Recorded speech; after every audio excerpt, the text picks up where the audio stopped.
All right, morning everyone. We're just past 9:30, so I will kick us off with a prayer before we do a karakia and then get into the body of the meeting. Me enoi tātou, e te atua, tēnei au, tēnei mātou, o mima kua poti te hapori o Wanganui, arahina I a mātou, ki te wakatau nā wakataunga pai, mō te rohi, mō ngā tangata katoa, kia piki, ai te ora o te hapori, me ngā iwi katoa o Wanganui. Haumie, huie, taiki e. Let's stand for erere, please.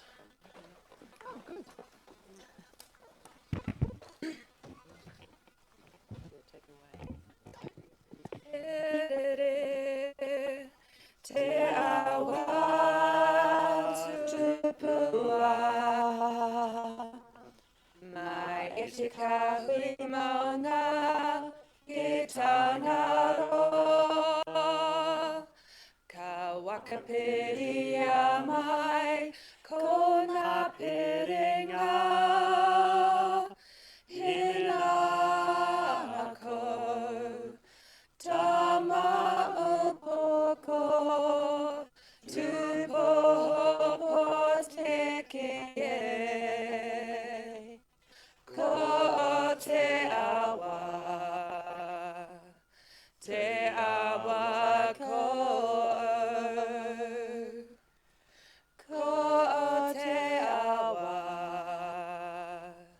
te awa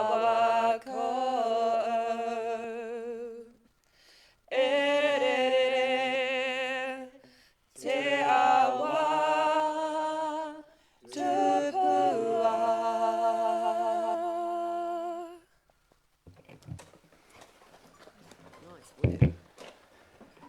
Thank you, everyone. And can I start, first of all, by welcoming our incoming chair, Paul Bailey, to the meeting. Very good to have you here. And we'll head into the apologies. So I don't have any apologies other than, now there was someone who had to leave early. Who was it? Oh, Pete, you have to leave early, and I think Rob was going to be away for half an hour as well, so if we can note those. No further apologies? No. Can I have a mover for those, please? Glenda, and a seconder. Jenny, all those in favour? Aye. Against? That's carried. Okay, declarations of interest. Any declarations? No. We have a resolution to accept additional information. You should have had a memorandum from the Ports Group handed out to you. Those are financials and a bit of an update on other matters. So can I get someone to move that we accept the financial update? Kate and Philippa will second. All those in favour? Against? That's carried. Okay, confirmation of minutes from the 5th of March 2024. Everyone happy with those? Any questions? Yep, Pete will move, and a seconder, please. Helen, all those in favour? Aye. Against? That's carried. All right, so we're moving into 5.1, which is the Holdings quarterly activity update. We have Carolyn, and I think I saw Jeff outside. Someone able to call them in? Thanks, Diane.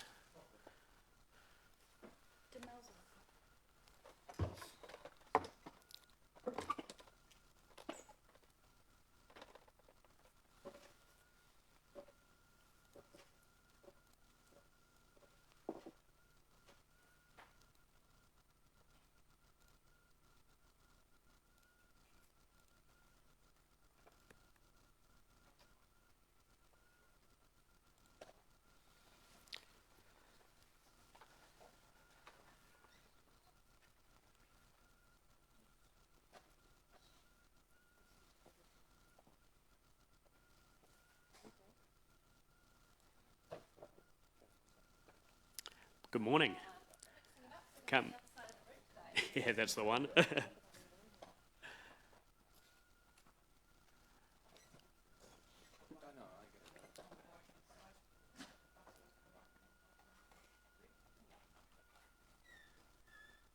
Perfect. Morning, Carolyn. Morning, Lucy. Morning, Jeff. Great to have you all here. We're into the first item with the quarterly update. Just before you kick off, I also want to acknowledge that Mayor Andrew is on Zoom, so he is present today as well. Over to you, Carolyn, to present the update. Thank you. Thank you. Nice to see you all. Thanks for having us. So you've all received our quarterly report, and I'll take that as read, but kind of talk through the key points and then open to any questions that you might have. So from our perspective, the real a big focus at the moment is that we're working through the process to amalgamate holdings, including transferring assets and ensuring that there's a good handover of the various arrangements and issues. So one of the things in there is that there's, just to be aware of, is that there's some deferred maintenance on some of the ICPA related assets and property that have been deferred waiting for cash flows, NZ ICPA cash flows to improve.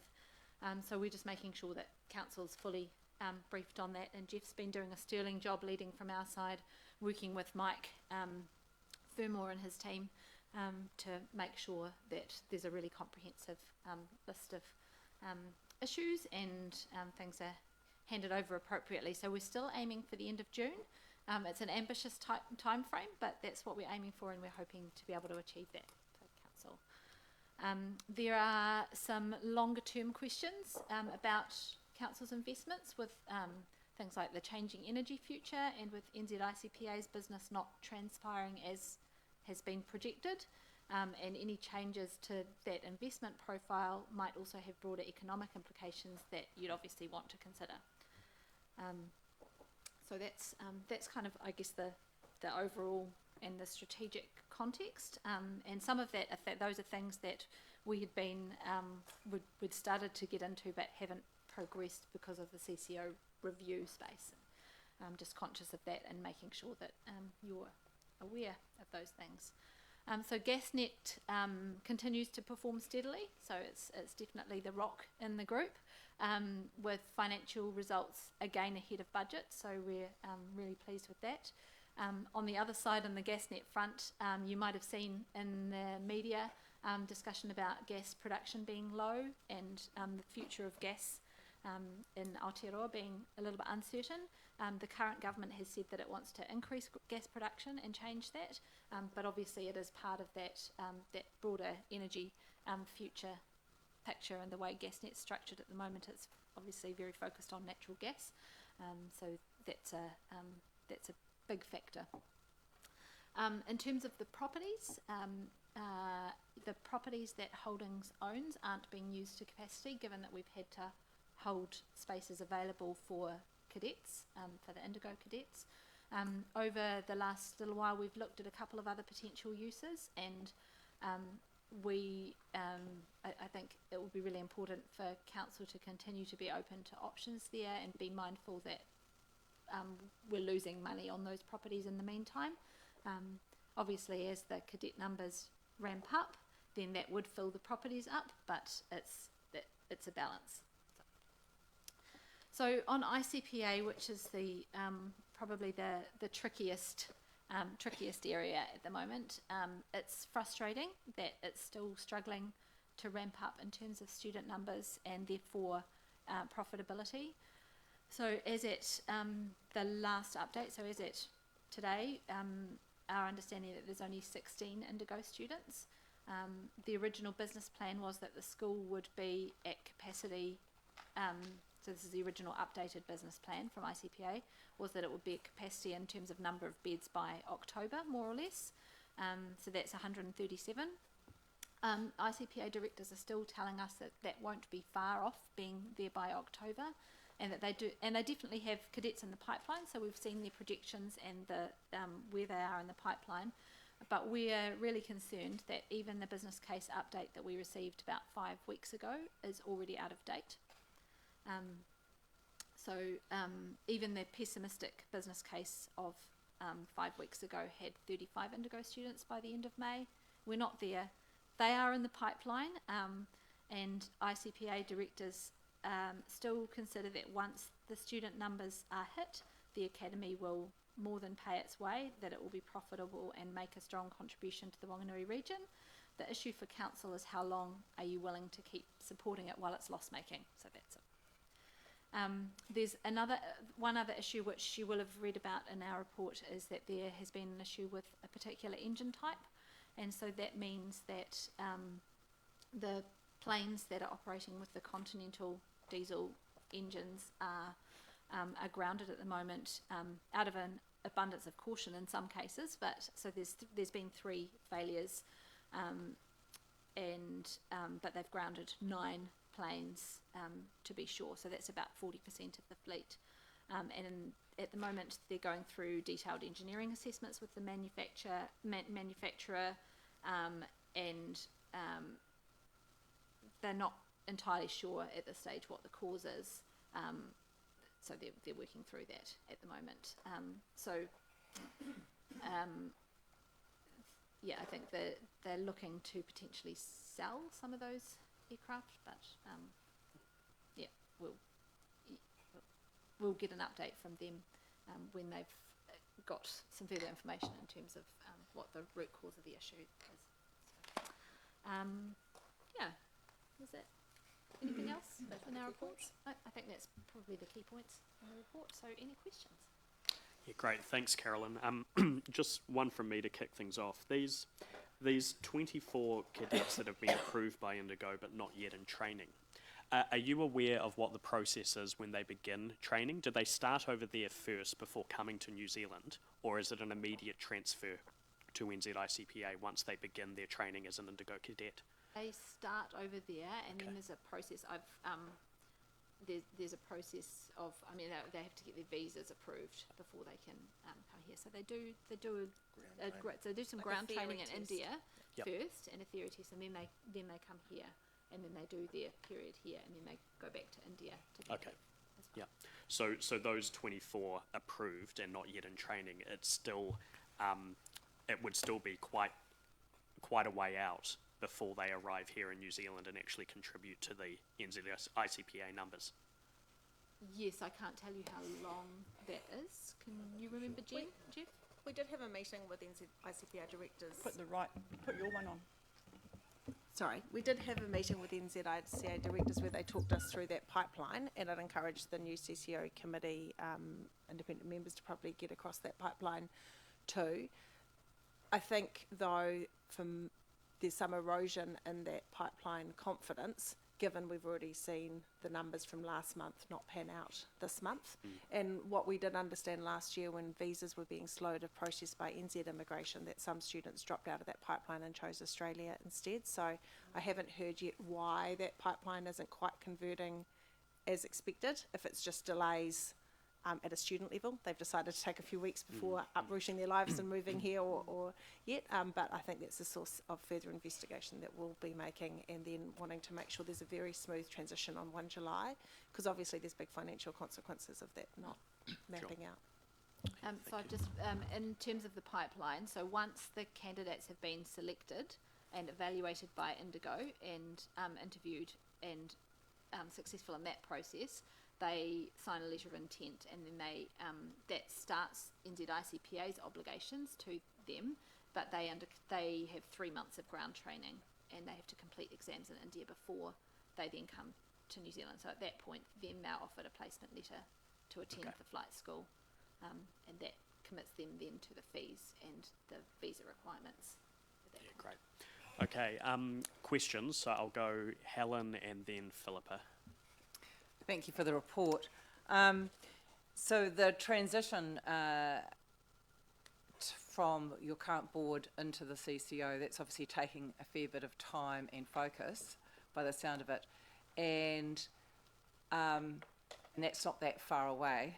And then we've got, obviously we need quite a lot of information around the CCOs and NZICPA, because needed quite a lot of financial and a lot of analysis about where they're at, so we can make some decisions.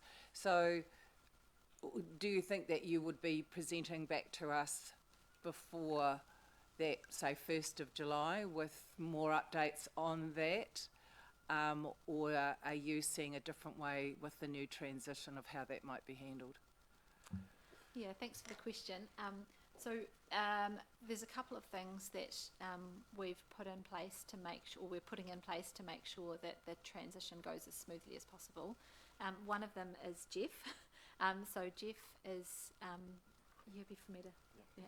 So Jeff is going to move over to be general manager of the port, but he is going to be seconded back to Holdings to help manage the transition process. So he will be available as general manager Holdings until the transition actually happens, and then from that point on, he's agreed very kindly to be available to council to support with any transition related matters for a period beyond closing. So I feel really comfortable that Jeff's really strong background and institutional knowledge will be super helpful in making sure that that transition is smooth.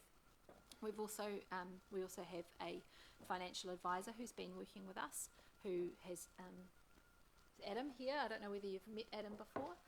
Adam Howard welcome. Brumby, who's been doing absolutely sterling work and has also agreed to be available to support the sort of the more technical and financial matters as needed through the transition.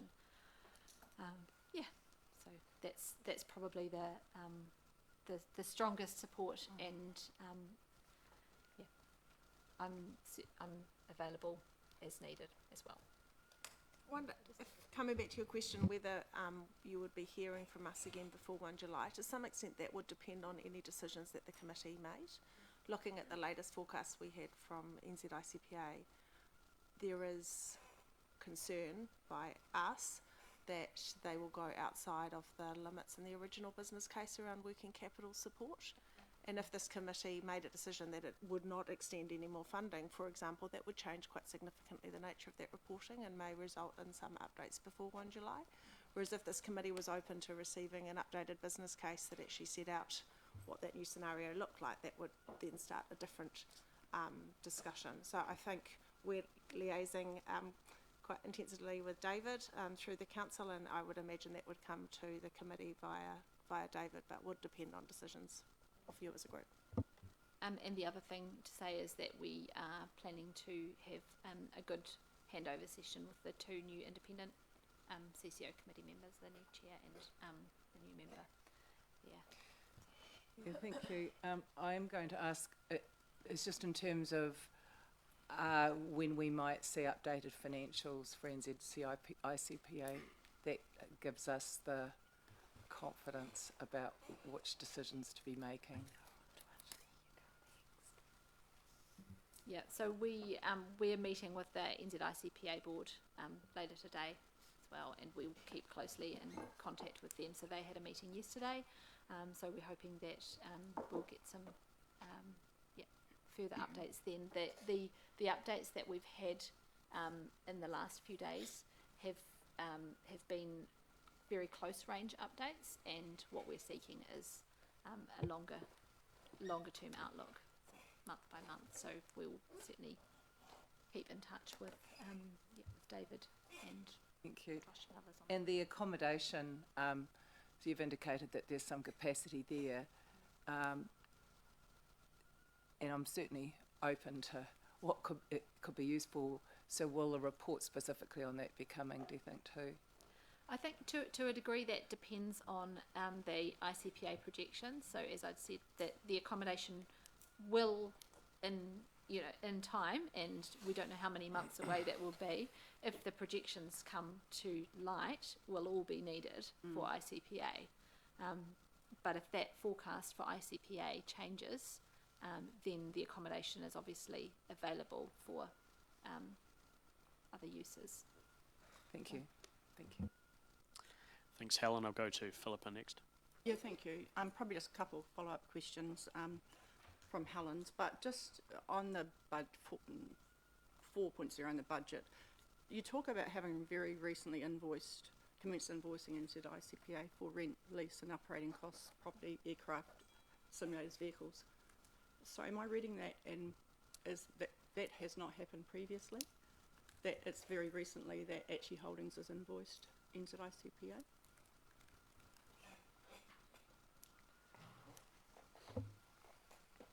I'm trying to think of how to articulate this in simple terms.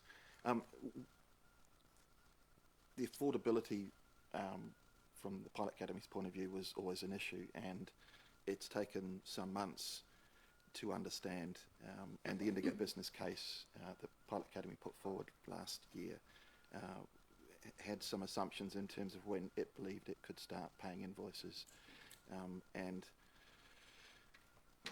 the invoicing to date has been based on a variety of different methodologies. So the intention was to bring it up to what was needed, but also make sure that in the course of doing so that it didn't create problems for the Pilot Academy. So it's taken some time to basically just get an agreement in terms of what the basis of invoicing would be, recognising that the Pilot Academy needed some time to get itself up to speed and get the students coming in. So it's been a balancing act basically, and once we had the basis of the invoicing, we then backdated those invoices. The Pilot Academy had assumed that they would pay invoices from November last year, and that's what we've done. And so we've raised invoices for November back. We're actually going to go back to July, but we have actually, the intention is that we will have invoiced the Pilot Academy for every month up to date. So there aren't any months, there won't be any months where we haven't invoiced the Pilot Academy for assets and buildings that they've occupied and used. Okay, I'll leave that one at that there, thank you. Just going on to the accommodation assets, I mean, known more to the public as Nazareth Refs Home and Hospital and Collegiate Motor Inn. So is one or the other being used, or a little bit of both at this stage, please? It started off with Hata Hohepa, the former Nazareth. That was purely for Indigo, and then Holdings bought Collegiate Motor Inn, and that was occupied, and that was just before the first lockdown and COVID. The Indigo students at Hata Hohepa basically saw their time, and once the last few of those ran out, they closed Hata Hohepa and have been running on Collegiate ever since. So Hata Hohepa has been closed for probably a year and a half, 2 years. Right, and so currently, like, as far as occupancy of Collegiate might go, is it 50%, 75%? I think it's about 70 or 80%. It's fluctuated up and down. We had a surge of Indigo last year when they opened the borders, but I think it's diminishing now slowly. And off the top of your head, how many people could be accommodated in Nazareth or Hutto? College Estate is 82 and Nazareth is 50, but they've just increased the capacity at Nazareth Hata Hohepa by 19 if they double bunk. Well, double bunk, that's double, basically. Yeah, double Army bunk, cadet. yeah.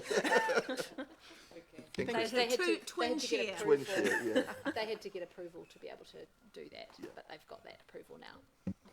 Thank you. Peter. Yeah, thank you for the report.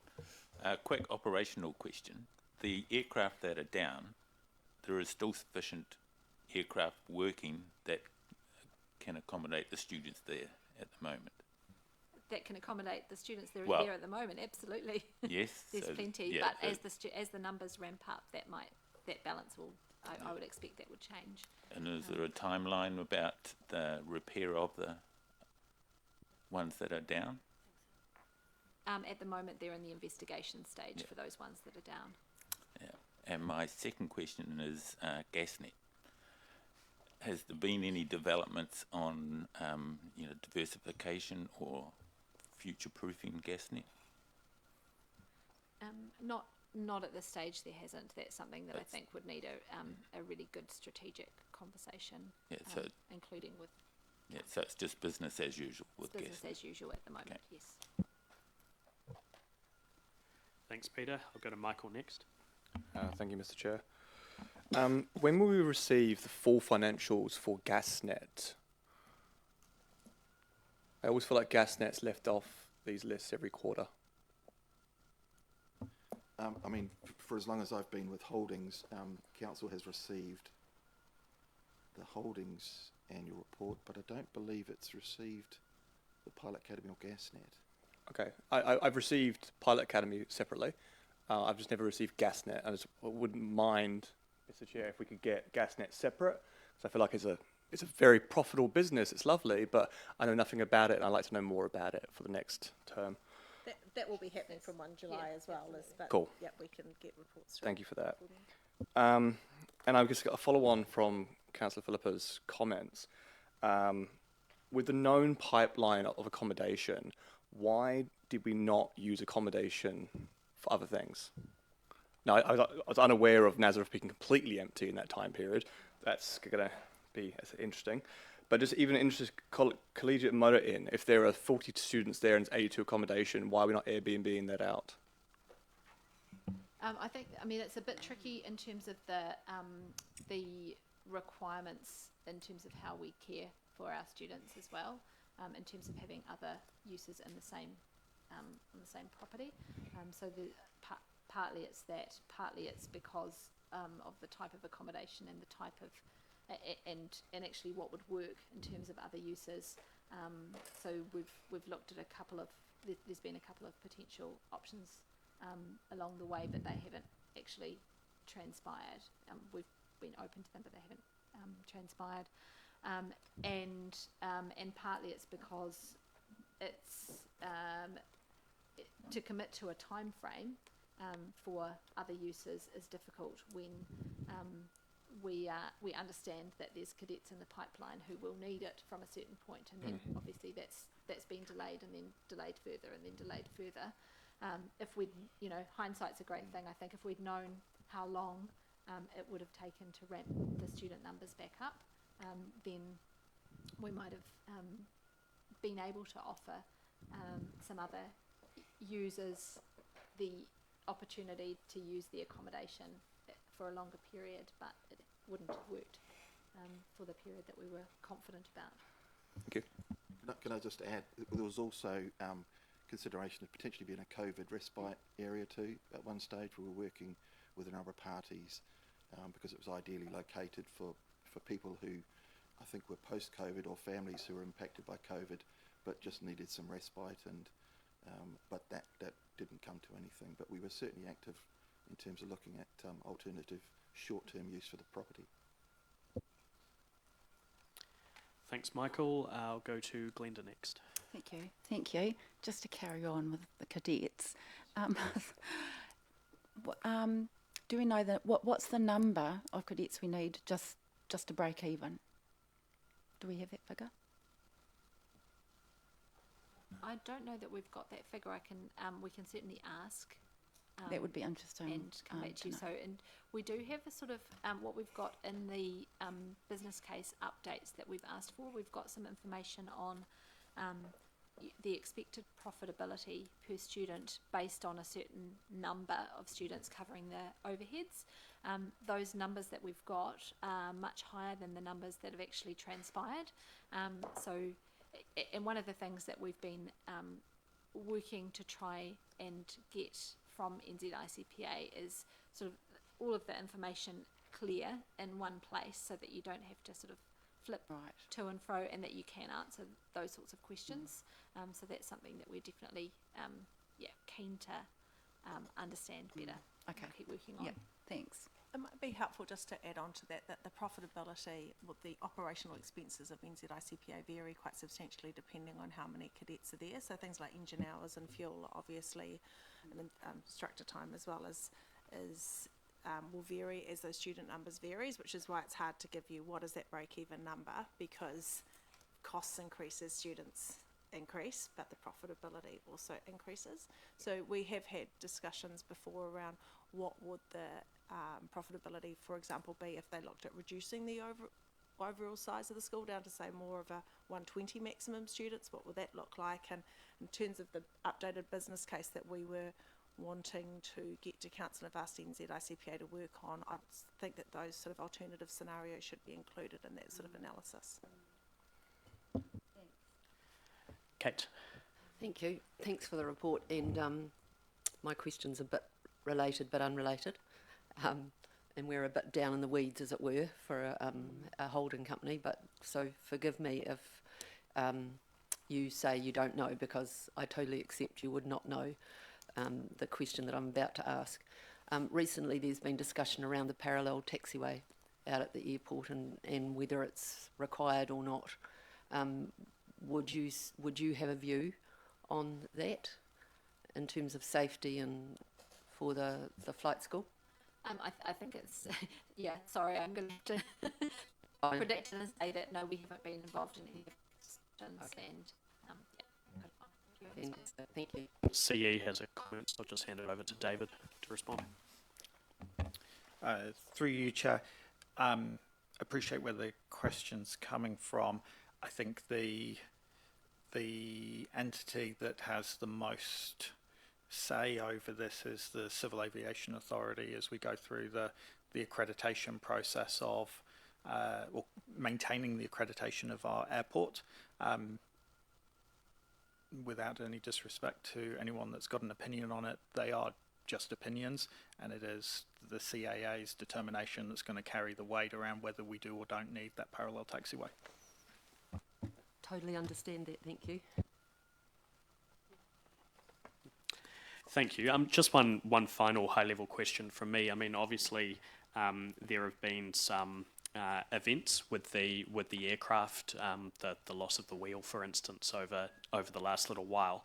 At a high level, from a health and safety perspective, are you comfortable as directors of the shareholding company that everything has played out as it should? I think from a health and safety perspective, we've had really good assurances, and for example, with the loss of the wheel, that was an absolutely textbook response. So we don't have concerns that they're not discharging their duties more than adequately from a health and safety perspective. We're really confident in that front, and that's actually, I mean, that's one of their abundance of caution over health and safety is one of the reasons why those 9 aircraft are being grounded, when technically most of them wouldn't have to be grounded. So certainly that's an area that we do have confidence. Yeah, great, thank you. Okay, if there are no further questions, I will move to the recommendation that we accept the quarterly report from the Holdings Company. Can I have a mover for that, please? Ross will move and Kate will second. I'll now open the floor up for any comments from elected members. And I'll start with Michael. Thank you, Mr. Chair. Just a very simple one. I call immediately that the Nazareth be opened up to emergency accommodation. There are 69 beds there, and winter is cold, and I would urge the Chair to think about this over the coming weeks on how we can open up immediately to emergency accommodation for winter. Thank you. Thanks for the comment, Councillor Michael. Councillor Kate. Just in case we don't see you in public again, thank you for all your work. I mean, we may well do, but I'm not sure whether we've got another meeting scheduled. Yeah, so thank you. Philippa. Yeah, and thank you also for your work and your update. I mean, I guess just to briefly say, obviously there's a transition kind of happening, and whoever is in charge of our investment company, Holdings, or whatever it might be called in the future, it's very important for us and our community. It is about, obviously, investment and trying to get some return and help reduce rates. Really appreciate the work you guys have done, and really appreciate the separation in regards to the holdings company and the entities. And, obviously there's some concern. Thank you for being pretty as upfront with us as you can, continuing to work through this. Great to have our new chair to be sitting here listening as well. And I'm sure his committee going forward, working with you and his committee, is going to be, is just got some certainly got some work to do and continual work to do, and to keep working forward so that we can truly keep getting a holdings company to really assist our community. So thank you for your work, though. I know it's been difficult. I'll go to Mayor Andrew via Zoom. Yeah, look, I just want to also just write on Councillor Kate's thank you to the Holdings Board. Look, you've come in at a very complex and challenging time, and you've stepped up very quickly. So just want to say thank you. And given that we're in the transition phase, it is unlikely we'll see you at the next CCO meeting. So, but there's still plenty of work to do, and I appreciate your efforts. And obviously, behind the scenes, out of the public, we'll make sure that we thank you properly. Got it. Thanks, Andrew. Helen. Thank you very much, and thanks for the work you do. It's certainly not easy. Look, it's clear that a thorough review of all the operations is going to be, well, needs to be undertaken, will be undertaken, especially with the move over to the new operation, the new committee. And I want to assure the public that the new chair and those committee members will be taking a very thorough look at those operations. The use of the accommodation, Michael, I understand the sentiment, absolutely, in terms of we don't want empty accommodation when there is a need. We've gone through a pretty sobering long-term plan, and the public want to see some action in terms of accommodation and the outcomes of council's investment. So I just want to assure them that the laser is laser eyes on all of this stuff. So thank you for holding the torch over this time, and yeah, we look forward to an exciting, well, a busy couple of months. Thank you. And I'll just finish off by also echoing my thanks to you, Carolyn. You've been on the board and for some time, and been chair for must be about a year now, I think, something like that. And Lucy, I know that you came on board in a more interim capacity, and thank you for filling that gap at as Andrew has mentioned, quite a challenging time economically, and obviously in the transition out of COVID as well, particularly with the Pilot Academy. It's been something that we've all been very aware of. So thank you very much, and no doubt we'll see you through the transition period. But in terms of this committee, it'll be your last appearance. So thank you very much for the work that you've done. You're very welcome, and we've been really conscious that we're here to do a job, and we're here for council and for the ratepayers of Wanganui, and it's been a real focus to try and be as transparent as we can be, to position you as best as you can be for the future, and we'll work hard to make sure that the handover goes well. Thanks. Thank you. See you all again. All right, no further speakers. I will put the recommendation. All those in favour? Against? That is carried. Thank you very much.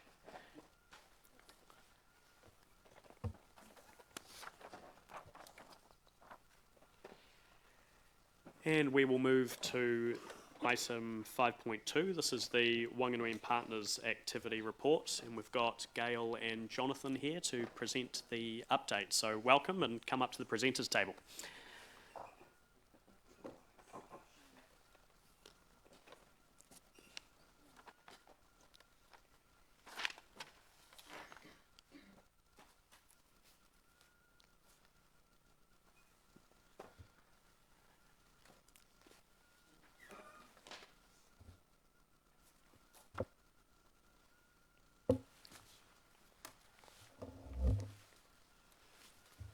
Tēnā koe, councillors. Tēnā koe, Chair Josh and Deputy Chair Rob. I want to acknowledge firstly the work that this committee has done on CCOs and being a CCO committee, and the support and the feedback that we've had. I think that it has been an interesting journey, and maybe I'm reminiscing a little bit because this is all coming to an end. It's been an interesting journey over time, watching and listening to feedback from councillors, right from being told, your reports are far too detailed and we'd like to see them a bit more streamlined, to, oh my gosh, you're giving us so much information, we don't really have time to read all of this. So it's always are changing, and as you have another council election, new people come in, there's different expectations. So it's been an interesting journey. I'm not sure right now whether this is the final time that we will be appearing in front of this committee, although I wrote that down yesterday when I didn't know, hear what you just said to the previous presenters, because it's not the end of the year. There's still another quarter to go and report on.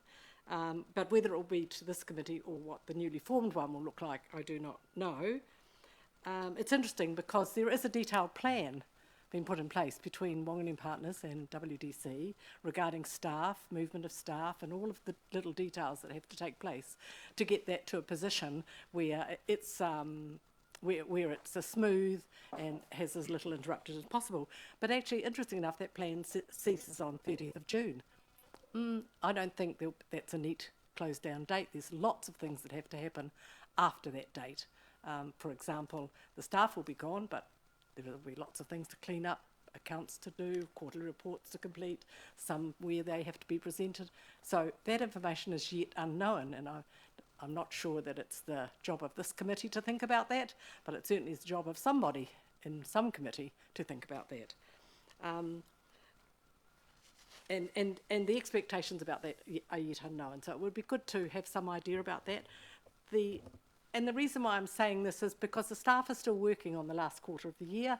They have a report to update, and they will want to close off their year of work, as they have done previously in the past, and make sure that they've ticked all the boxes in terms of responding to the statement of intent expectations that were laid out, you know, in the previous year for to be achieved in this year.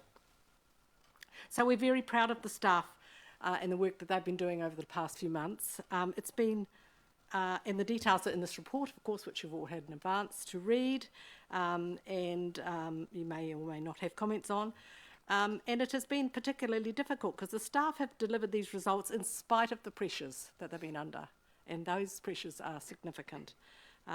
Not only has it been since the official announcement was made, but the rumours were swirling around long before that, July and August of the previous year. So in spite of that, they've kept their heads down and they've been delivering.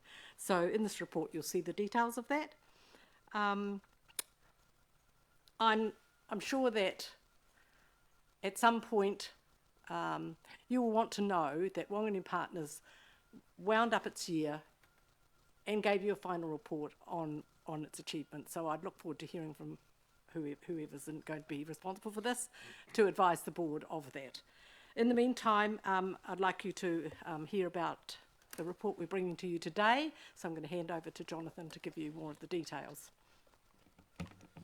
Thanks, Gail. Kia ora, everyone. Great to be here and report on the latest updates. And as per Gail's notes, we're yet to obviously come to the end of the financial year, but we are a good way through it. I'll take the report as read, but I'll lift out the key details as is usual. Just to start off in terms of an economic overview, through our connections with MB and other economic development agencies around the country, I think it's important to highlight that we're well aware there are underlying challenges for business at the moment. We are in a technical recession. Business does remain tight. The rising cost of doing business is well known.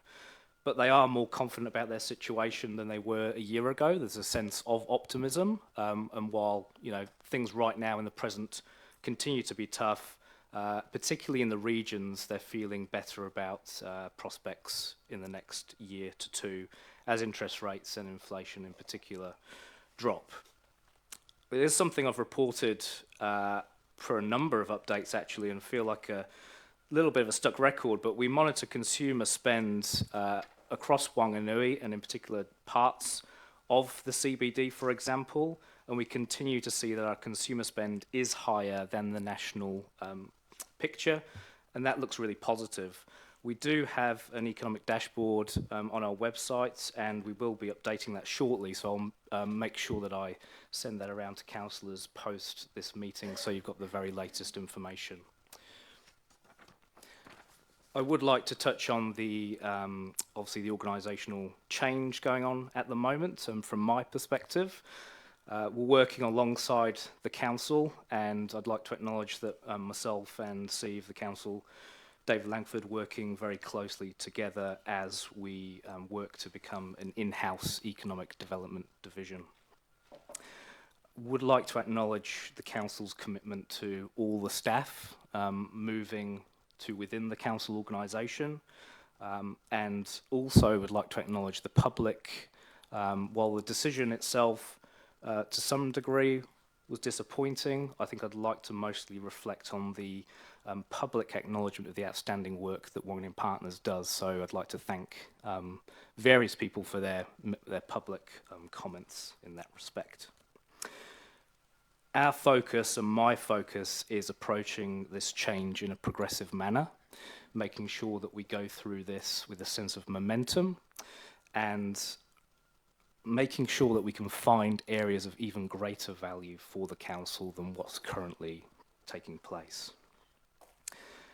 Obviously, it's really key that we make sure that our operation is not unnecessarily disrupted, and we're working hard to make sure that that is certainly the case. We've been working very closely, as I mentioned, with the council and coming closer to the economic development strategy that has been developed, and making sure that we've got a clear, cohesive work plan from July the 1st onwards. And obviously, you're very much in the LTP stages, and I think the investment made on economic development is as important as it always has been. I'll just cover a few activity updates, and obviously there is quite a comprehensive amount of detail in the appendix here, but just to take out a few key points. We really do see a huge opportunity in the international education space. We continue to work on that pipeline. We're working closely with local education providers, Education New Zealand, other economic development agencies such as Venture Taranaki. We've hosted numerous delegates from all over the globe in the last few weeks and months.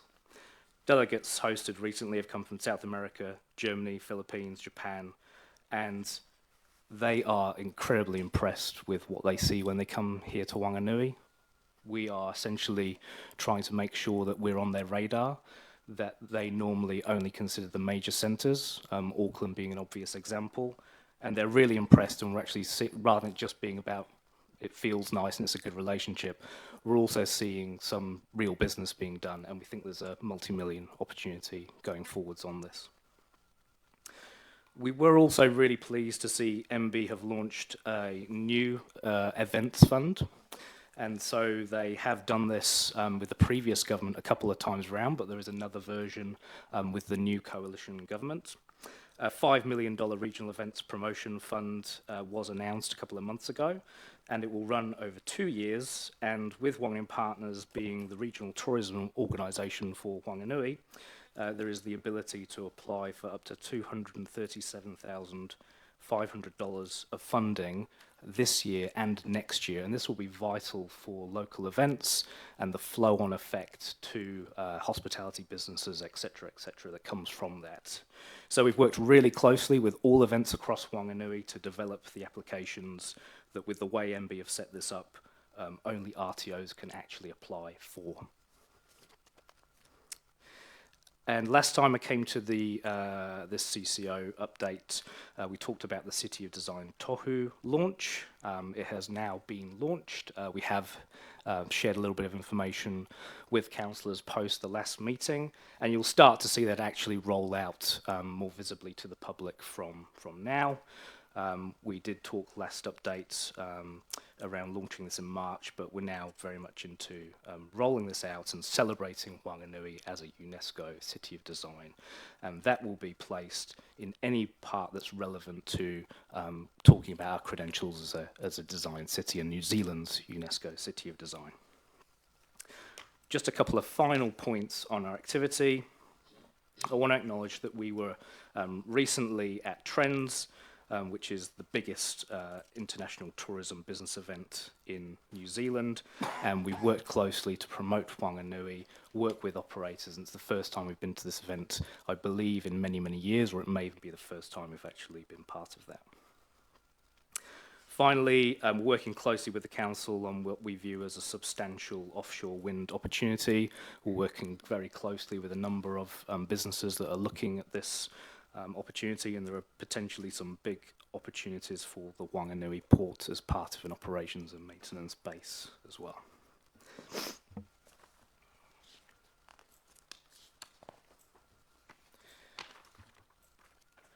we have been asked at previous meetings about particularly our relationships with Business Wanganui Chamber of Commerce and Te Manawatū. So the paper has just lifted out specific recent examples of support for those organisations. And it's not to say that these are the only relationships. We consider all organisations to be partners. But just to lift this out, we've been pleased to support Business Wanganui financially in their Business for Good series. And we were also key supporters of the recent climate forum, where Te Manawatū played a critical role in designing and delivering the forum. Finally, some thanks from myself. So my understanding is the CCO committee will be obviously changing in terms of membership. So I'd like to acknowledge Josh as chair and also Rob as the deputy chair of the committee. Thank you for your work and involvement in that, as well as the wider membership. I'd like to thank the board. Obviously, in terms of this transition, the board of Wanganui Partners has been incredibly valuable to the operation of the business. The input that we've had through all our board directors, but also obviously our chairs, Gail, Dighton, and also acknowledging Pahia Turia and Miles Fothergill beforehand. Obviously, this is going to be a change. The only thing that's certain in life is change. It's the only constant. But I think the work that they've done on behalf of Wanganui should certainly be recognised, and I've certainly benefited from it. And finally, a thanks to the Wanganui Partners team. Obviously, they're the people that drive all this work. It has been a period of some disruption, although we've worked to limit that, and they have continued to focus on delivering the Statement of Intent for 23-24 and making sure there's some really good outcomes for Wanganui. And that's what we'll continue to be dedicated to.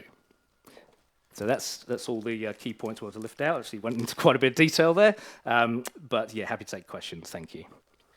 Thank you, Jonathan, and I'll open it up for questions, starting with Helen. Thank you. Thank you for the report. Right, questions. In terms of your discussions with the overseas tourism education, and also your attendance at Trends, in terms of what those sectors are looking for accommodation in Wanganui, have you had any discussions about that and what type of accommodation that they are needing in order to see this as a viable place to come? I mean, there's a lot of anecdotal stuff in there, obviously. Not specifically. I mean, I think it's widely understood and known that we need greater accommodation capacity at a variety of levels and types, whether it's, you know, the 4-star hotel or expansion of more motels, Airbnb provision, etc. So it's a known barrier to growth for us. I think we talked at the last committee meeting around the education space, and there is a big requirement, particularly in that secondary schools area, around homestays, and even for many cultures they bring the entire family over, so more provision for different types of offerings. So it is a bit of a there's no one answer to this. There's a range of accommodation required. I think in terms of the tourism specifically, I think that's been quite well discussed in terms of the accommodation capacity required. I think the study that we did in 2021, nothing has really changed there in terms of we're under indexing compared to the likes of Invercargill, Gisborne, etc. in terms of accommodation capacity, and the quicker we can add capacity to Wanganui, the better and the more opportunities that will be available. Thank you. So I'm very interested because Trends is obviously a really big deal to be going to, and just when you is there any more learnings, or is that you can bring back to us? Because I'm just, you know, if you're going to go to Trends, you're going to try and attract all these people, and yet we don't have the accommodation offering. I'm just wondering how that conversation is going, and if there's any more we could be doing about it. Yeah, I mean, this is the first time we've been, and obviously it's a long-term piece to get this on people's radars. They've got a choice of where to take their tours, etc. But what we haven't actually done, we've been focused on doing the event, if you like, is doing a full debrief actually, and providing some findings and a summary of the event and what the next steps are. We have had both pre and post for mills. So they've rolled into, you know, we've only actually wrapped up probably 3 or 4 days ago in terms of people actually coming into Wanganui, experience it for the first time. And yeah, I think now would be a key point to gather the feedback, work out the next steps. And yeah, we don't sort of stop knowing some of the accommodation capacity constraints. We need to continue to move and build relationships for the long term, because these things can take years to really get in place and get the foundations in place. So, yeah. Thank you. In terms of the tourist or many of the tourist operators, I presume they would be bringing people by tour bus. Is that where our market is, or is it all? Yeah, I imagine there's a variety of tour operators, but buses would be a big one, would it, or not? There's the mixture there. Yeah, I think that's something I'll take away in terms of providing a summary, is just giving a sense of what that mix is, and then what the flow on of needs is from those groups. But I think that would yeah, be really significant amount of people that the team engaged with during those days in Wellington, and before and after as well. Like I say, people came to New Zealand and spent some of their time at the main event, but also came to Wanganui as part of that for the first time. Right, yeah. right. Yeah. Because I imagine there's people we know who could go to Airbnb, but if you've got a tour bus, you can't go to Airbnb. No. So that would be a major market that we're probably missing out on at the moment. Potentially, yeah. Yeah, thank you. The 200 odd K that you're getting in event funding per year, that's really good news. And I assume that it's the larger existing events who automatically qualify for that under the system. So there's a few stipulations that MB have put in place, and I would just stress that the 237 figure I've used is the maximum possible, and then there's a process that MB's managing itself in terms of what funding actually comes through to events as a result. The only restrictions on this funding, firstly, none of the major centres have this funding available to them, so it's designed to encourage visitation to provincial centres, which is positive. There needs to be a clear benefit from an economic perspective to the event taking place, so it's not the kind of designed for the free community type events. It is more around the ticketed registration type events, so you can clearly identify and be able to articulate the economic benefit. But there's actually no stipulation in terms of size of event, or whether it's a new or existing event. And we have had, certainly from memory to the applications, one new event that has come through this process that's been put forward to MB. So yeah, there's nothing restricting, if it fits those points, the size of the event. Yeah. So have you identified where we've got gaps in our event offering, and looking to develop or bring up to help that grow via this fund? Or how are you moving forward in this space? This was very much to work with individual events. We're essentially almost the broker or the agent between MB and individual events. So we haven't used it to sort of curate where there is a gap. It's been very much engaging with the community, making sure there's clear visibility. The team have worked really hard to engage with every event that is interested and wants to understand this more, and working with them to put their applications forward. So it wasn't necessarily looking at there was limited time in terms of the announcement of this and then straight into the application process, which was, as seems to usually be the case with these funds, quite tight. But I think that's an opportunity going forwards in terms of overall what are we missing. I've been very certainly vocal within the organisation in terms of the types of events that we support. Who does that encourage to come here? How does that connect with our overall demographic challenges, if we want to call it that? How do we make sure that whatever levers we've got to pull help bring through a rising number of people in the working age population in particular? And that comes through from supporting things like, you know, the Hoop Nation Junior Showcase and events like that. Yeah, thank you. I'd certainly really look forward to seeing some development of that where we might have gaps, especially, you know, at building our reputation in key areas. Yeah. I think some work in that area would be really valuable, especially if that fund's going to continue for a couple of years. It seems an opportunity.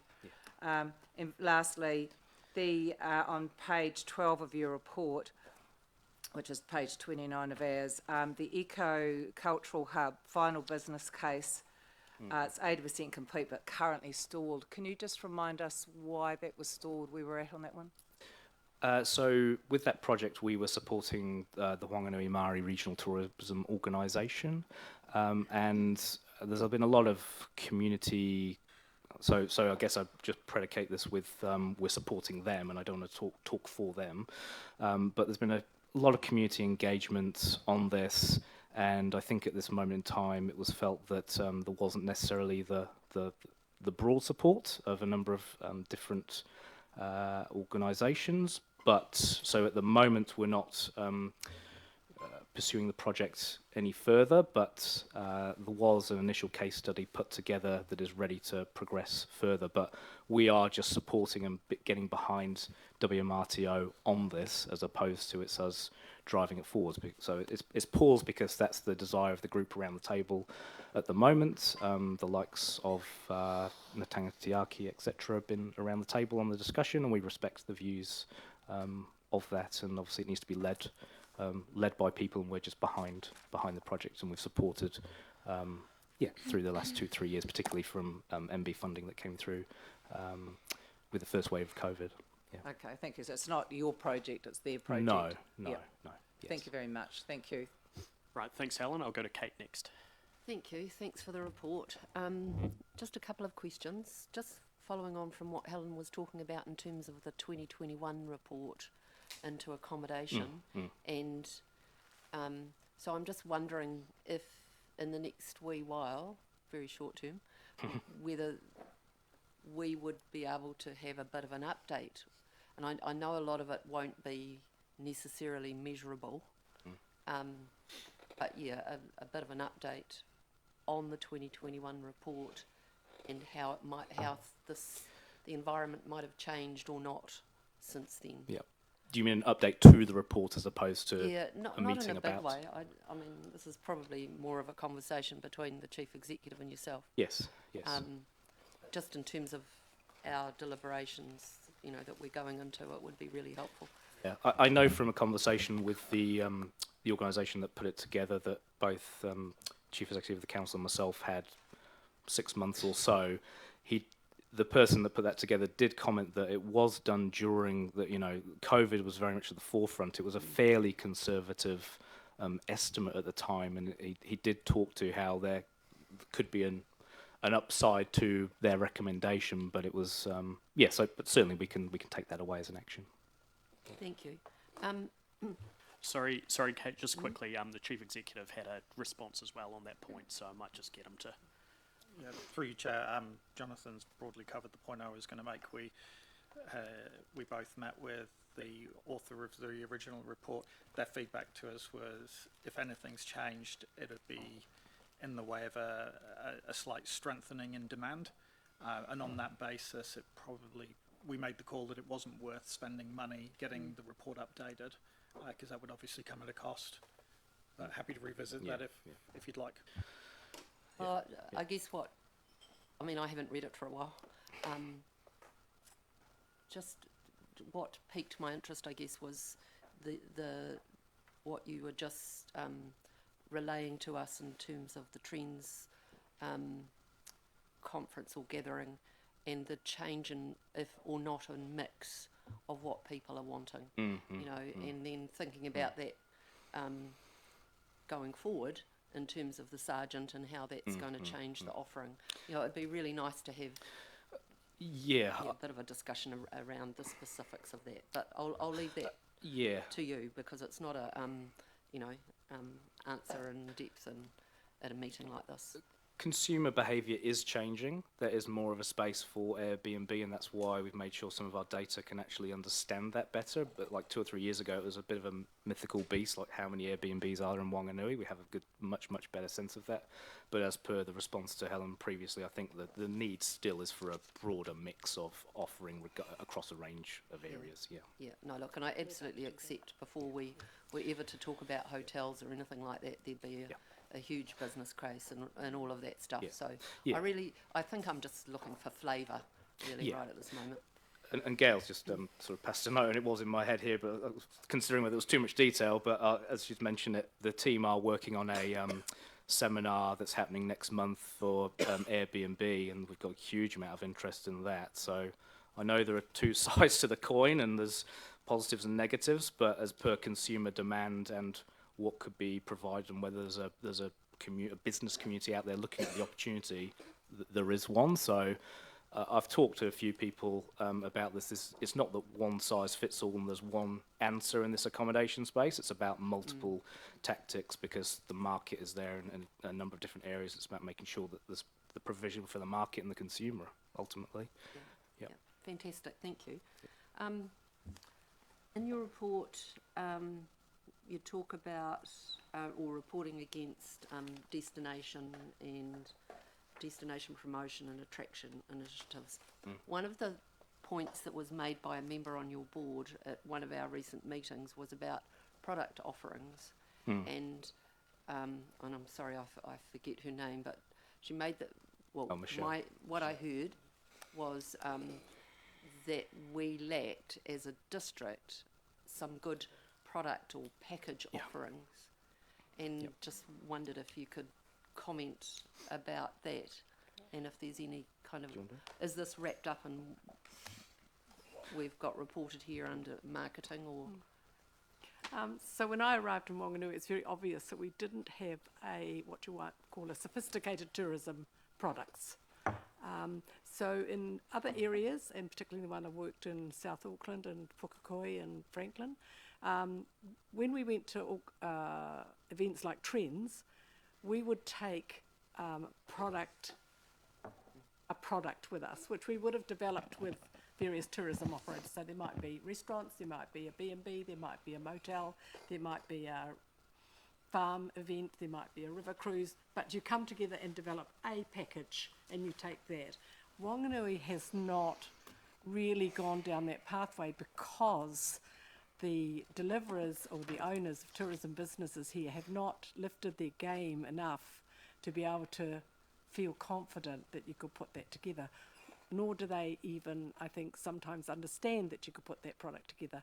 However, I do see a change there. In a recent discussion I had about with someone about the increase of people on the river, number of people on the river, and the packages being put together in a loose sort of way, seems to be that Wanganui is shifting in its thinking and its tourism product. So now that it's started going to Trends, I'm hoping that next time Trends happens, by that time they will have engaged in grouping some of that into a product, which is exactly what you're trying to achieve, I think. Right, Councillor Kate, are you not? Yes. Yes. Thank you. Yes. We've often talked about, the language is a little bit industry focused, but there's a lack of tradable product in Wanganui compared to other places, and so by that obviously we're meaning that it's great and it's good for families, etc., but there's quite a lot of like free activities or low entry in terms of the cost of activity. So it is something, it comes into that broader equation with the accommodation alongside it. What are the opportunities? How can we even bundle things together to get a greater value for both consumer and the business as well? We did a substantial piece of work which was previous to this, the council members or the current councillors around the destination management plan, and that housed our key strategies for this, which incorporates everything, including product. So it may be worth me following this meeting revisiting that and restating what the view was at the time in terms of products, while at the same time we're very conscious, for example, in terms of Te Awa Tupua perspective and the river being put first, that is around us understanding the strategy of that and actually taking a step back and in a tourism context, restoring culture and preserving what we have as well, versus the desperate desire to add dollars everywhere we can find it. Yeah. Great. Thank you very much. Great conversation. I'll go to Ross next. Ross. Oh, sorry. I thought there was one before me. On page 5 of your report, page 22 of ours, it refers to Hoop Nation I find, sorry, my question is why are they not teaming up with the Jubilee Stadium trustees and going, rather than going through Wanganui Partners repeatedly for support, do you know why they're not coming to us directly and perhaps making a presentation to our Aspirations and Communities Committee? I've spoken to them very recently, and they are definitely wanting to do that. So if we can, whether it's through the chief executive or however, I've made the chief executive aware of this as well. Yeah. They would be ready to do that. As I've brought to this table previously, they have talked to the possibility that the event could move out of Wanganui, and it's a very serious likelihood of that. So yes, I'd be happy to set that up because they are happy to talk to what they see as the opportunity around those facilities. We have had previous meetings setting up, sort of putting together that ourselves, the trust that look after the venue, and council officers. We had encouraged the trust to consider the LTP process as well. But I think in terms of right now and what we should be doing, certainly getting you together with those event organisers would be valuable. They're very keen to talk. Yeah. So the second part of my question is, they come to us, say, once a year, and our facilities are apparently lacking because it's a very successful event. I acknowledge that. I don't know if you can answer for them, but can you facilitate with them that if they're going to come to us with a proposal, that they can explain to us that if we invest in significant upgrades to provide for them, how we're going to leverage those upgrades for other users of facilities so that we're not simply providing a facility for a one-off event? Yeah. I mean, from their perspective, obviously their interest is in their own event and how it can grow, and they want to be in Wanganui. But yeah, you're absolutely right, Councillor Ross, in that it's got to be about the trust and the broader opportunity. Potentially it's not, I don't want to necessarily speak for them, but it may not be significant upgrades. They have talked to us around some improvements that could be made at the Jubilee Stadium that would significantly expand the event and, in their view, secure it here for a number of years to come. So I think it's, I mean, they're not, the event organisers aren't the venue owner or operator, so it does need to be a triangular conversation or as many parties in the conversation as required, although the event organisers are the catalyst and have been the catalyst to say, we have something, there's an opportunity here, if you do X and Y, then there's opportunity there. So we can get back into trying to bring those groups together if it's something that would be of value to the council, appreciating that you have a number of decisions to make and you're in a process of the LTP as it is. Anyway. Thank you. And Philippa. Oh, thank you. Just kind of two questions, just following up on Hoop Nation. One is you do economic impact reports post-event or whatever. Yep. Is there any chance of getting those shared? We did, as you may recall, do a workshop in December talking to the event analysis for last year.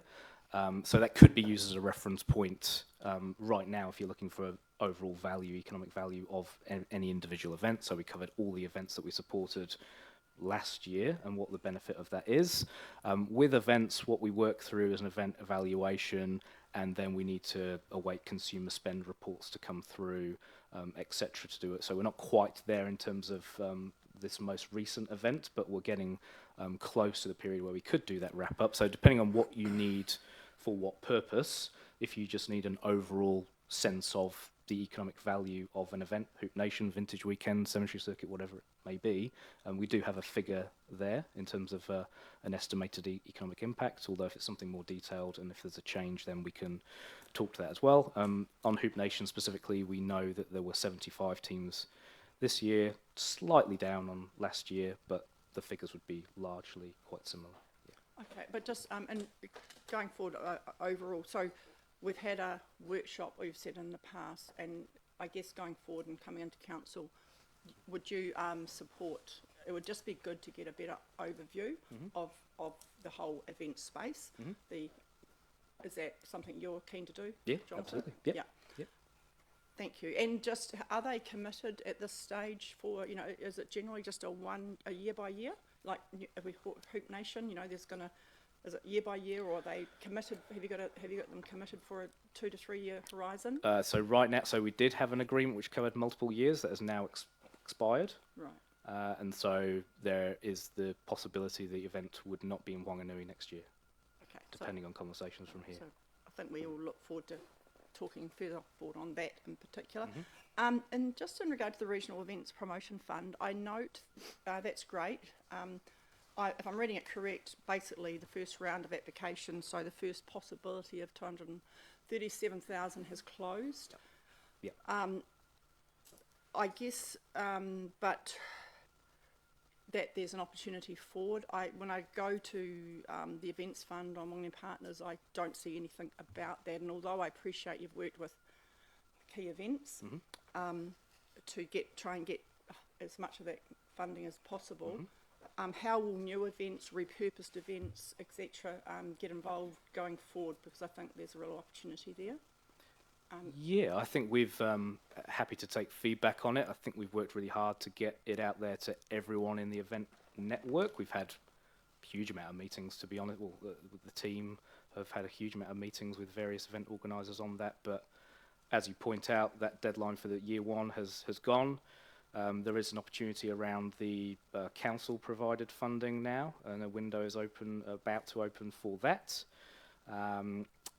But yeah, for next year, we can continue to make sure there's a lot of publicity around that. There is another kind of stipulation on it, is that an event, it's matched funding, so it does require to be able to stand up the funding for government to support it 50% as well. So it needs some skin in the game to be able to get moving.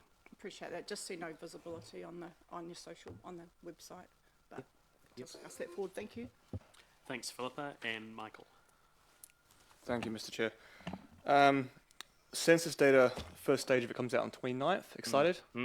After the last one, yeah. Will you be providing any form of analysis on that census data to me? No, us. But, yeah.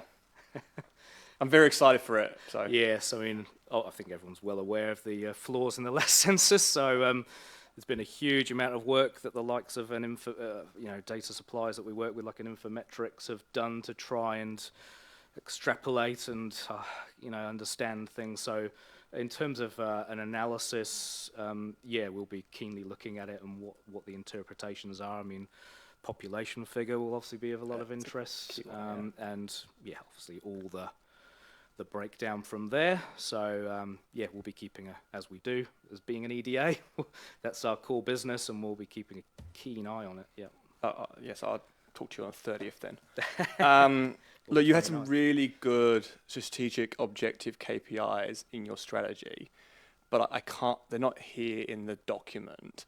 Can I get an update on those at some stage? Because you had some really good high-level objectives that we're focusing on and how we measure them, like household income, population. I couldn't find them, but so it's a bit of a flaw, I guess, when we're in a year that some of those big ticket numbers are done retrospectively.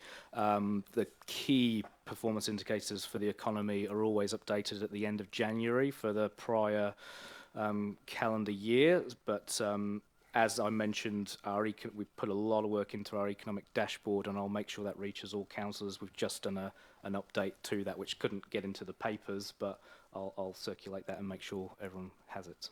No, that's awesome. And my only other last question is on household income. Your predecessor sent me specifically household income last year, which was really helpful. Yep. The dashboard has average earnings, which that's good for people. For me personally, household income is very important. And an example of that is it's 9.96% increase in the region, but you're saying that we've got a 6.3% higher average earnings than the region. So I'll be very excited for that if I can get hold of the household income of 2023, because that helps me inform me on my rates discussion. Yep, we have access to that information, so that's not a problem. Thank you. Thanks, Michael, and I'll go to Andrew over Zoom next. Yeah, good morning, Jonathan. Look, my question, a lot of them have been answered, but international students, you talked about the opportunity they are for Wanganui, which I think is very clear, but it'd be great to just hear from you what the financial gross and net financial contribution to an international student is. Do you have any idea of that? At an individual level, the value is a little bit dated, the analysis done on it, but the individual value of a secondary school student is estimated at a full-time student is estimated at $40,000 per annum, and for a tertiary student, $45,000 per annum.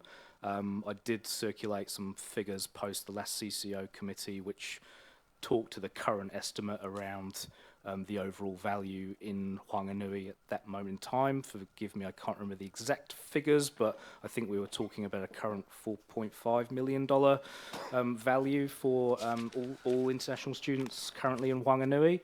I think from here there is a very important piece of work to understand what the opportunity is, what the tactics may be to deliver upon that, and what the barriers may be to realising that. We've obviously already touched on accommodation, so we won't go into detail, but I think a more coherent plan to capture that's looking at both the long and short term would be valuable from here. I think we're kind of just getting the runs on the board and re-establishing relationships at the moment and new ones, but now I think as I talked to the last CCO committee, how do we take an overall Wanganui approach, bring all providers together? There'll be better bang for buck with that approach overall, and respecting that, you know, there may be individual approaches here and there. But yeah, we've done a lot of work to kind of get moving, and now a collective plan would be valuable. Thank you. Great. Thanks, Andrew. I'll go to Rob next. Thank you, Jonathan.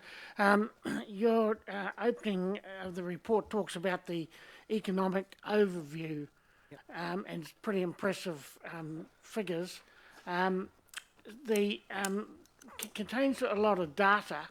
You know, the spend being up 4.9% over the March period of the previous year. Talk about regions and things. The robustness of this data. I mean, there was always a problem because most of the data was regional, and with Palmerston North being the dominant player, they weren't robust. Now, are you pretty confident in that now? Because I see you have a breakdown even for the lower CBD. Yeah, I'm very confident. I think their sample size is 20,000 businesses that have FPOS facilities at their, on their premises. So I did a bit of work about 2 or 3 years ago, which allowed us to see Wanganui specifically, but also I mean, you're seeing a small part of this information, happy to share more, but breaks it down geographically. So I geo-fenced the lower CBD, or better known as Main Street area. We can also see the upper CBD, so the big box up obviously the top of Victoria Ave. We can see where spend is coming from in terms of Wanganui residents or people from outside of Wanganui. We can also see Wanganui residents spending outside of Wanganui. So we can see the leakage. We can look at the theory of people are going to Palmerston spending money at the Kmart on a Sunday. We can actually see that. I have mentioned that at previous updates, but no, it's robust. It's a very, very renowned supplier of this information, and so while there may be changes statistically that happen over time, the trends are important to understand, and we can certainly take a look. I mean, everything we can see suggests that, and this is MB data as well, that we've been really strong in visitor spend in the last 2 or 3 years. It's been vital for businesses. Sometimes it's talked about as the cream on top, but in the last year or so, it's been the thing that's helped them kind of keep going, thinking about the hospitality side of businesses. And I know there's danger in talking about aggregates and averages when you're talking about business, but getting back to your opening question, yep, it's not some extrapolated thing that's based on the whole region. It's for Wanganui specifically, and it drills down into even more detail. And if we had it's sort of infinite, but if we had more budget, we would potentially break down, more areas and gather more data. This is just probably realistically the level of data that works for us. Yeah. And does that robustness apply to the accommodation sector as well? Yep. I mean, that was always difficult to get accurate returns from in terms like average occupancy rate and things like that. Whether it was accurate is another thing. Yep, Are you pretty this is broken confident? down to sorry to jump in. It's broken down to categories, different types of business. Obviously, it can't go into anything that might allow you to identify an individual business, but at a category level, yeah, it looks at accommodation, every category involved in the economy. Yeah. Thank you. Yep. Thank you. Thanks, Rob. Charlotte. Thank you. Just jumping back to kind of string out Andrew's last question a little bit. So international students, I'm just wondering how closely you work with NZICPA in terms of international student recruitment?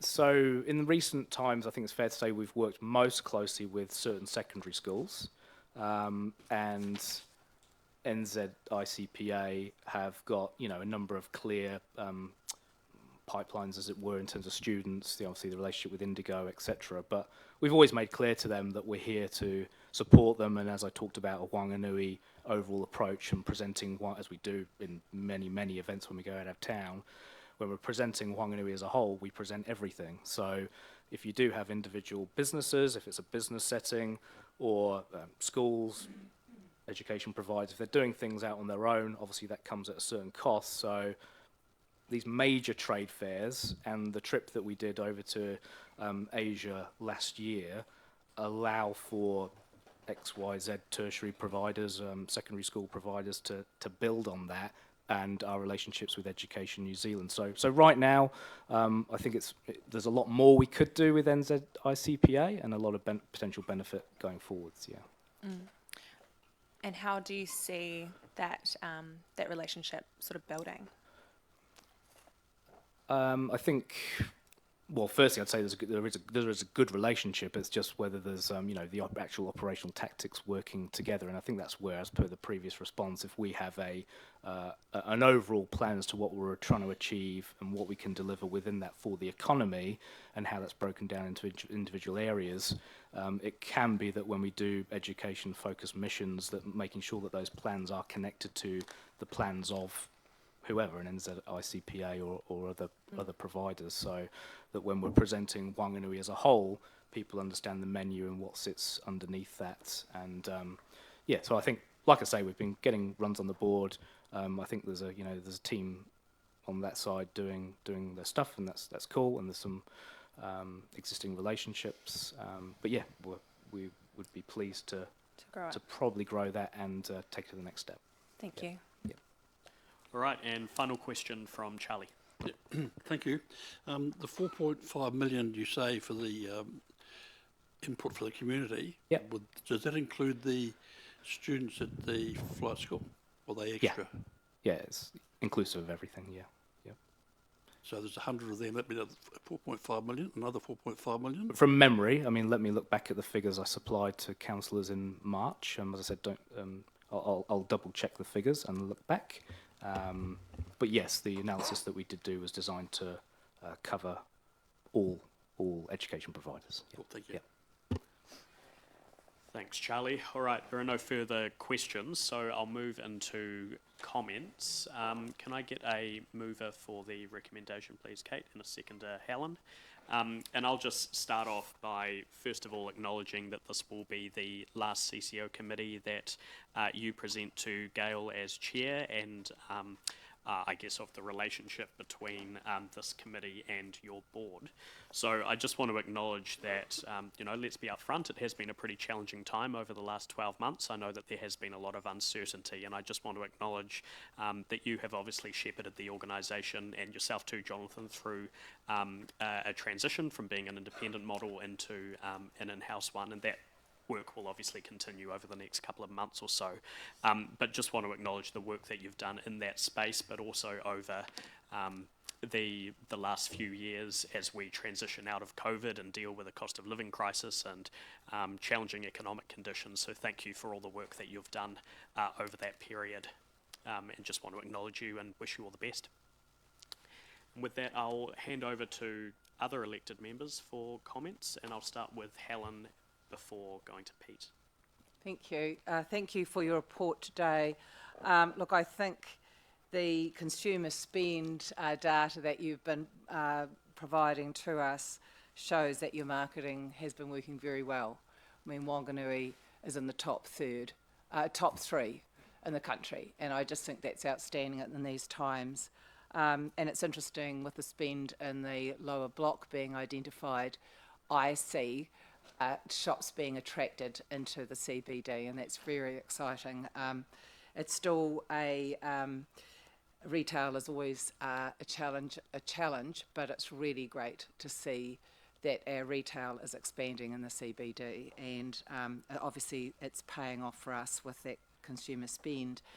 I am very interested in continuing that growth in the CBD. Obviously, it's important to us as a healthy city, and really understanding that going into the future, so that it's that story we can tell to other retailers to say, hey, come to the CBD, because actually our spend is very good there, consumer spend is very good, and I think that will help with continuing investment in that area. So I'd be keen to continue to get data in that area and get that message out to possible building owners, real estate agents, and possible tenants.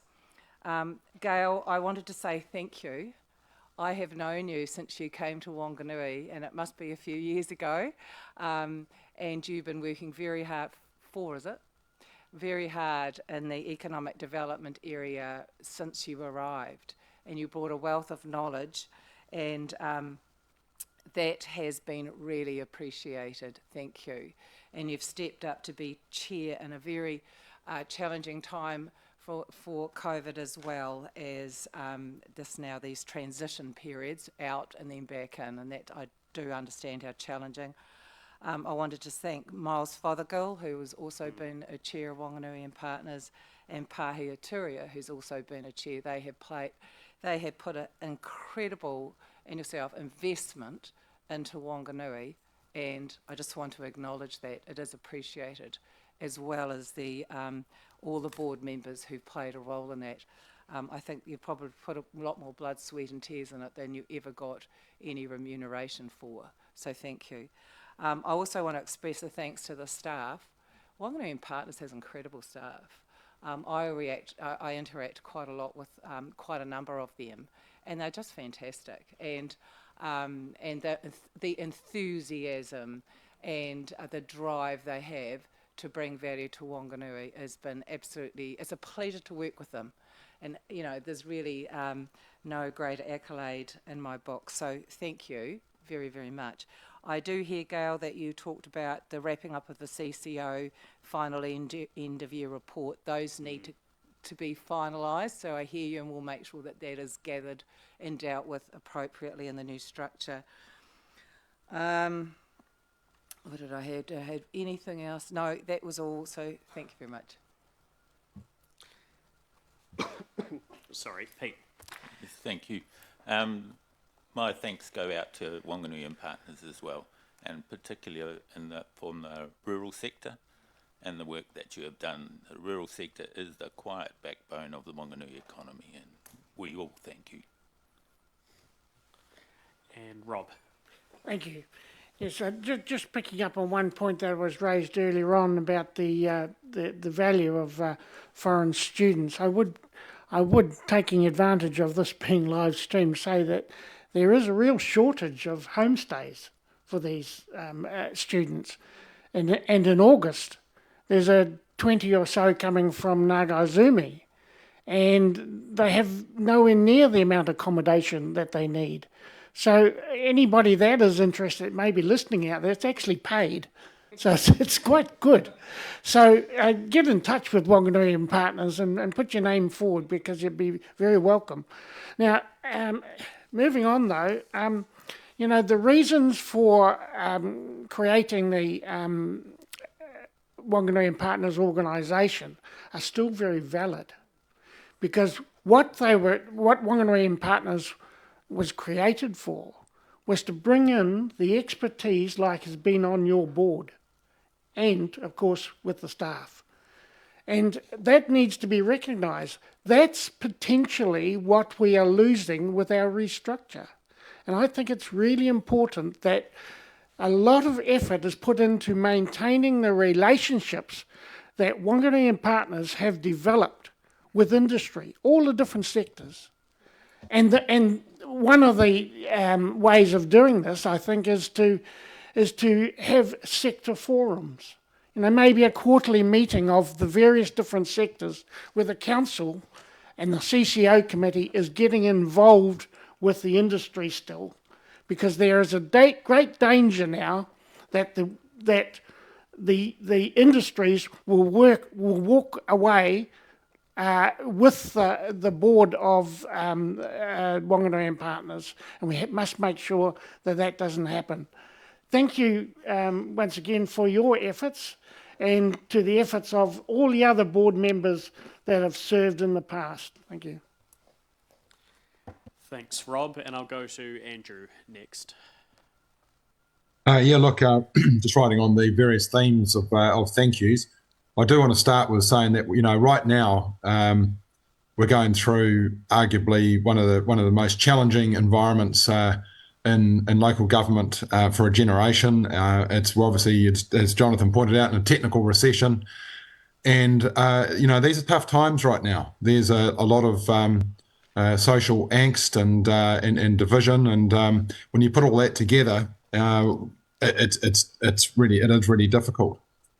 And so I just want to say that with Wanganui and Partners, you're navigating that as well as your own transition through to moving in house. So I just want to say thank you for keeping going, and also I just want to say thank you to those board members of Wanganui and Partners who've preceded the current board. To various board chairs, Miles Fothergill, Pahia Turia, and currently Gail Dighton. Just thank you for everything that you've done to date to get Wanganui Partners to where it is. Our challenge now and our opportunity is to take what you've given us into the future so that we can continue to power Wanganui's economy, both through these challenging times, but to position ourselves so that Wanganui is a prosperous district for years to come. So thank you. Thank you, Andrew. There's no further comments, so I will put the recommendation. All those in favour of receiving the report for this quarter? Aye. Against? That's carried. And again, thank you both very much. Thank you. May I just have a closing comment? Absolutely. Thank you. Yep.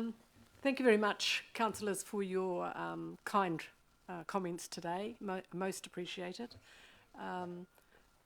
Economic development is an interesting journey. I'm not sure that everybody quite understands economic development. It's not very tangible, and often councillors sit round a table and ask, yeah, but how do we know?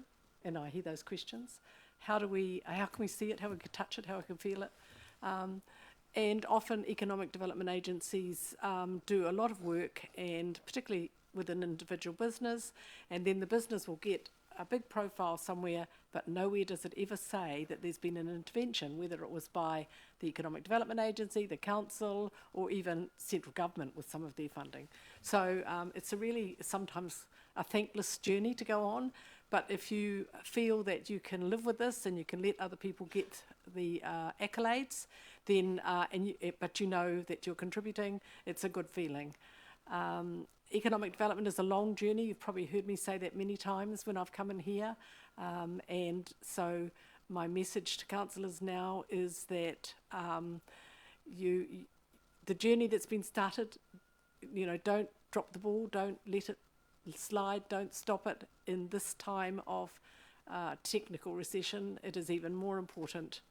And also I would close by saying that the board have worked hard on your behalf, and as a comment was made here today, it's not what you don't do this for the money, you do it because you believe in what you're doing.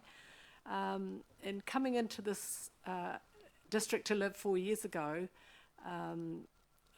I realised very quickly, because I arrived at the same time as COVID, I didn't bring it, that you had a magical team inside Wanganui Partners.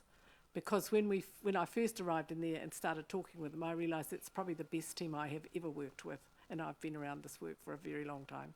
So please take care of them, look after them. They will be in your custody soon, and that's what I ask of you. And to respect the energy, experience, and that they bring to your city. So thank you for the opportunity to say that. Thank you, Gail, and please pass on our thanks to the rest of your board as well in their absence. Thanks. We'll get through the next item because it probably won't be a long one, and then we'll have a break in between public and public excluded. So I'll move on to 5.3. This is the CCO Review Implementation Progress Report, and I'll hand over to David to speak to it.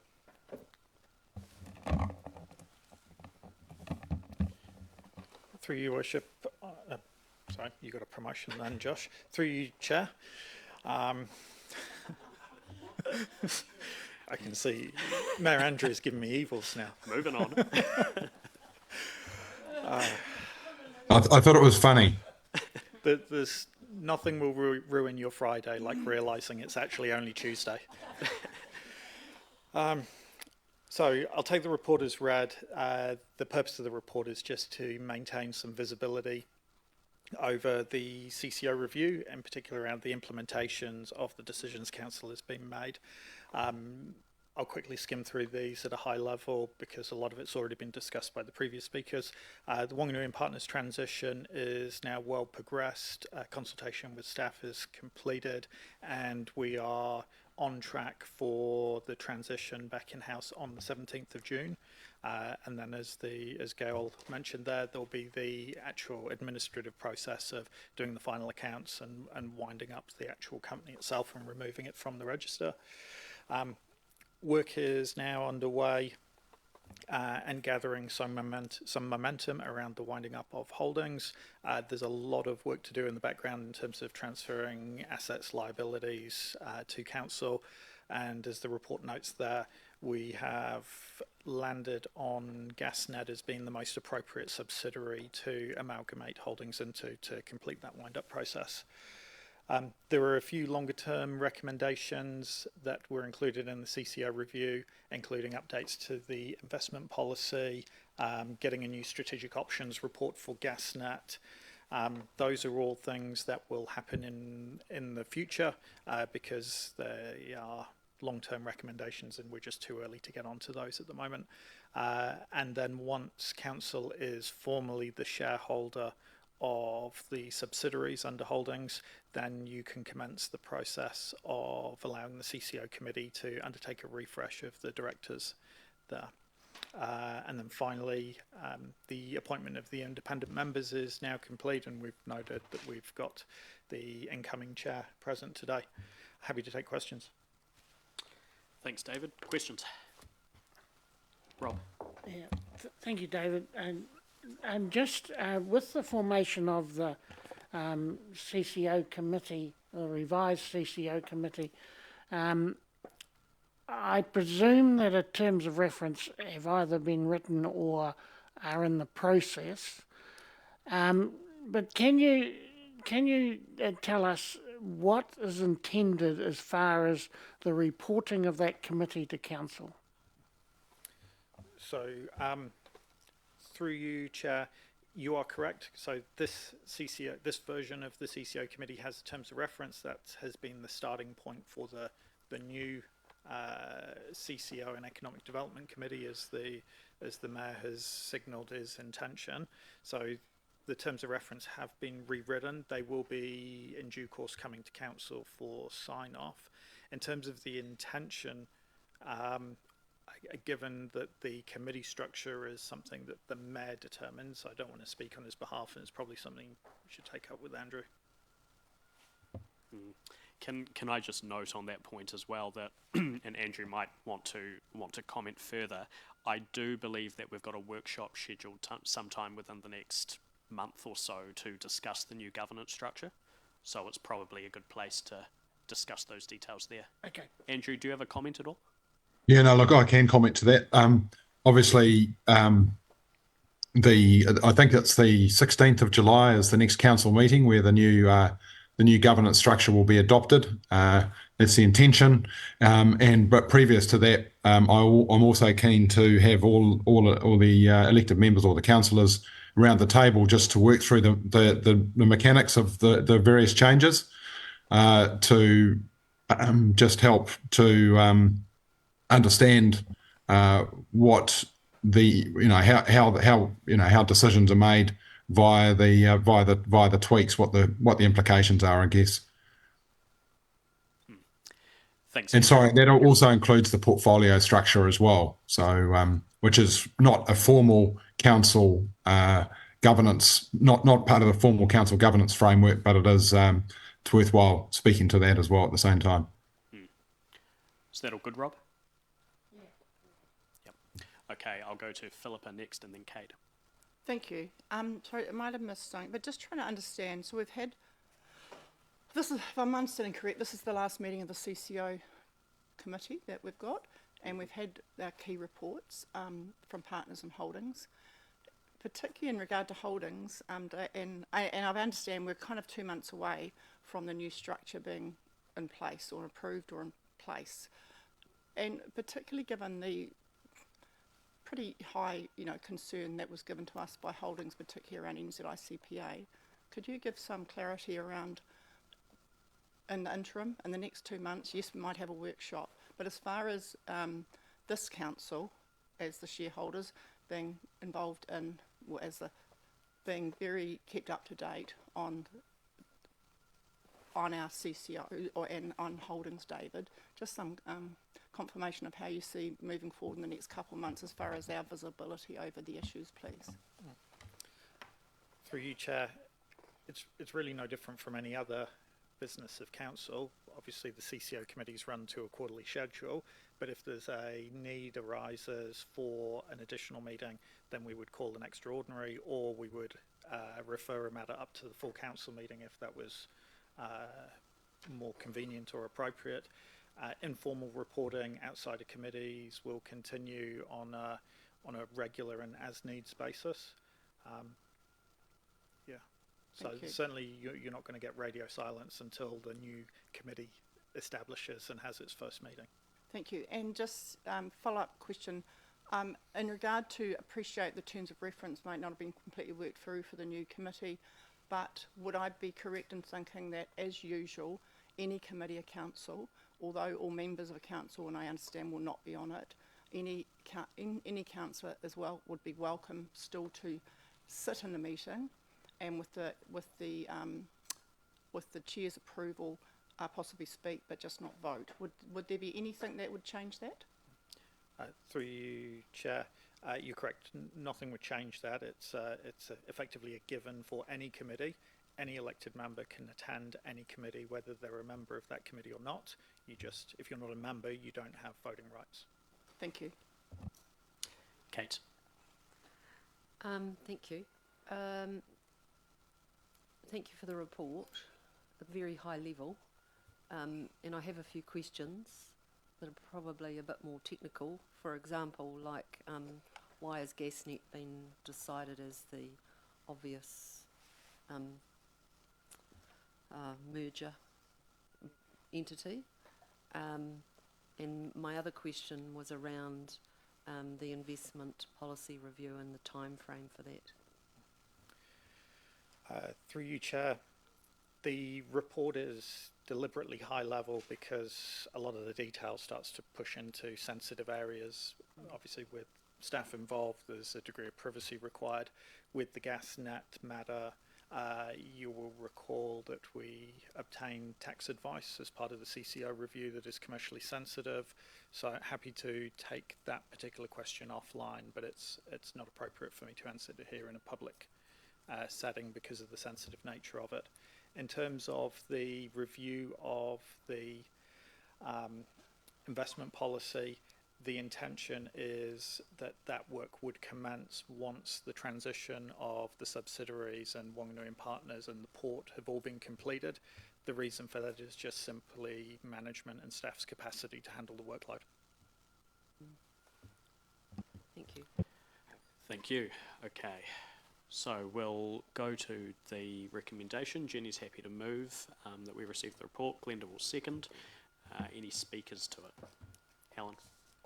Thank you. I just want to, for the public, to be very aware that Wanganui and Partners is still open for business.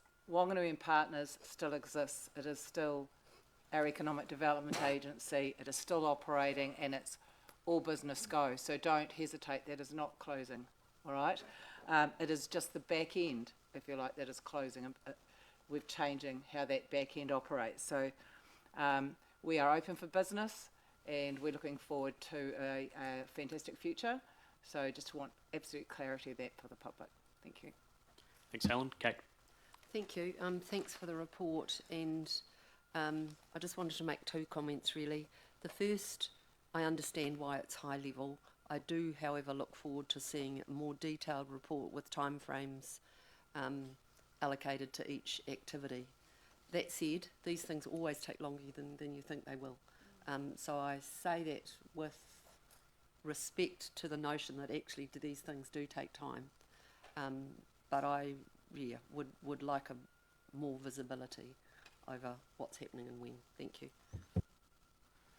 Thank you, Kate. All right, so I'll put the recommendation. All those in favour? Aye. Against? That's carried. Okay, so that brings us to the end of the public portion of the agenda. Before we close off, while we're in public, I just want to thank everyone for the last 18 months. Obviously, this is the final meeting of the CCO committee in its current form. I want to acknowledge that it was a new component of the governance structure, and I think most of us knew that at some point it would change. Mayor Andrew, you signalled very early on that there would be a mid-term governance review, and we're obviously going through that process. But I just want to acknowledge everyone for the work over the last 18 months, sorry, and look forward to the future, and acknowledge, Paul, again, your very vital role that you'll be playing in the new committee moving forward. So thank you. All right, so we'll move to exclude the public for the following items, the letter of support and the Wanganui Port update. And we'll also move that Mark Pedersen, chair of the Wanganui Port Limited Partnership, will be able to stay in that part of the meeting. So can I have a mover for that, please, Kate? And a seconder, Pete. And Kate would like to speak. I would like to speak, not in so much to this recommendation, Mr. Chair, but just to thank you for your chairship. Like, you're damn good at what you do. So congratulations on such a good job, and thank you. Much appreciated, thank you. All right, we'll put the recommendation. All those in favour? Aye. Against? That's carried. And we'll take a